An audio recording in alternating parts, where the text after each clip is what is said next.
कैसे हो सब। फाइनली मैं आ गया मूवी देख के एंड हम खोलेंगे पूरा काला चिट्ठा। स्पॉइलर नहीं होगा, सो चिल करो। वॉर के एंड में कबीर का कैरेक्टर रॉ से अंडरग्राउंड होता है एंड वॉर 2 में कहानी उसी को फॉलो करती है और इस प्रोसेस में वो सब कुछ करता है जो सही और गलत की लिमिट को क्रॉस कर देगा। एनटीआर का स्क्रीन प्रेजेंट कमाल का है। जैसे वॉर में कबीर सबको ओवरशैडो कर देता था ना, यहाँ भी कुछ वैसा ही है बट एनटीआर के साथ। कुछ क्लोज कॉम्बैट सीन बेटर हो सकते थे, कुछ ज़्यादा ईजिली और चॉपी वे में दिखा के निपटा दिए। कलर्स का यूज़ चीज़ों को एस्थेटिक बनाने के लिए जो अयान मुखर्जी करते हैं, मूवी के हर एक सीन में साफ साफ दिख रहा था, पर हर जगह वो बात नहीं बन पाई। ब्रह्मास्त्र की बात अलग थी सर, वहाँ कलर्स पावर को सिंबलाइज करते थे और यहाँ जो डार्क एस्थेटिक टोन आपने चुना है विजुअल्स के लिए, वो कमाल तो नहीं कर पाए। बीजीएम तो जी ऑसम था ही। वॉर का फेमस बीजीएम तो गूज़बम्प दे ही देता है। वैसे एंट्री सीन जूनियर एनटीआर की तो तगड़ी ही थी। हाँ, एक दो सीन में वीएफएक्स का थोड़ा इशू था जिस पे सोशल मीडिया पे फुल ऑन क्रिटिसाइज़ किया जा रहा है, जिसे हम आप और नॉर्मल ऑडियंस शायद इग्नोर ही कर देंगे। बीजीएम भले ही आउट ऑफ द वर्ल्ड ना हो, पर अच्छा तो था ही। मैंने कुछ रिव्यू जाइंट्स की बातें सुनी बट मुझे बोलना पड़ेगा। NTR sir, you are nailed it. जब जब वो स्क्रीन पर आए हर बार उनका बेस्ट ही था। डायलॉग के साथ जो ऑरा उन्होंने मेंटेन किया उस लेवल पर शायद ही कोई पुल ऑफ कर पाए।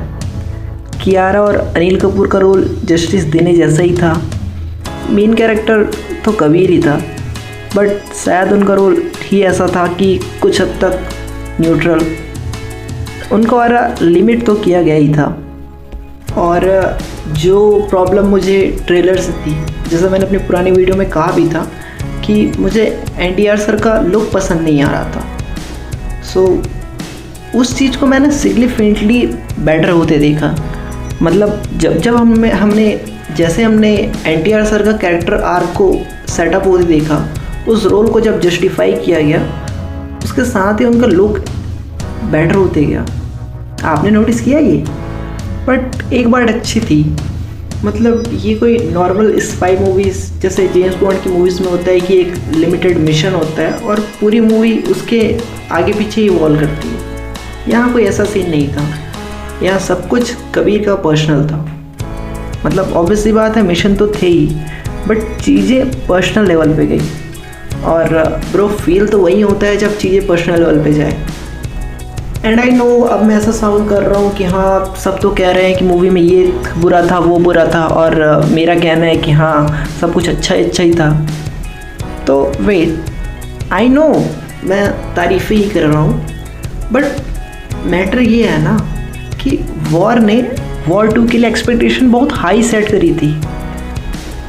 Direction, story, visuals, action scenes, हर चीज़ वॉर में ओवर द टॉप थे। और उस एक्सपेक्टेशन के साथ अगर हम वॉर 2 का कंपैरिजन करें तो दिक्कत तो होगी। और मुझे भी वही हर्ट हुआ। मुझे लगा कि मेरी एक्सपेक्टेशन के मुकाबले ये तो नहीं हो पाया। ओवरऑल कहूँ तो मूवी तो हाँ अच्छी है।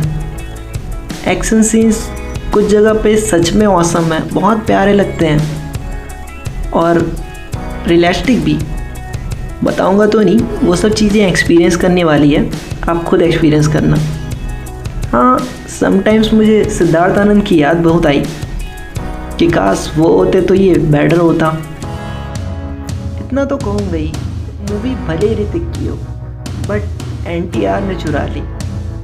आप डिसअपॉइंट तो नहीं होंगे, या एक वॉच तो बनता है। आपकी राय मुझसे अलग हो सकती है बट मुझे ऐसा लगता है कि एनटीआर का प्रेजेंट जिस वे में करना चाहिए था, उन्होंने वो चीज़ करी है। और एक्टिंग के तो वो जाइंट्स हैं, तो एक्टिंग में तो कोई कमी हो ही नहीं सकती। ऋतिक के तो क्या ही कहना है, डांस बहुत ज़्यादा स्मूथ है, ऑब्वियसली दोनों का ही देख के मन खुश हो जाता है। मूवी में 2 ही गाने हैं और दोनों उतने परेशान नहीं करते। मतलब वो होता है ना कि अचानक से गाने आएंगे जिसको कोई मतलब नहीं है, या ऐसा कुछ नहीं था। वैसे आप बताओ, कहीं ज़्यादा तो नहीं बोल गया मैं मूवी के बारे में? और आपने देखी है मूवी, कैसी लगी आपको? और लाइक तो कर ही देना, सब्सक्राइब कर दो। फिर मिलते हैं किसी और वीडियो में।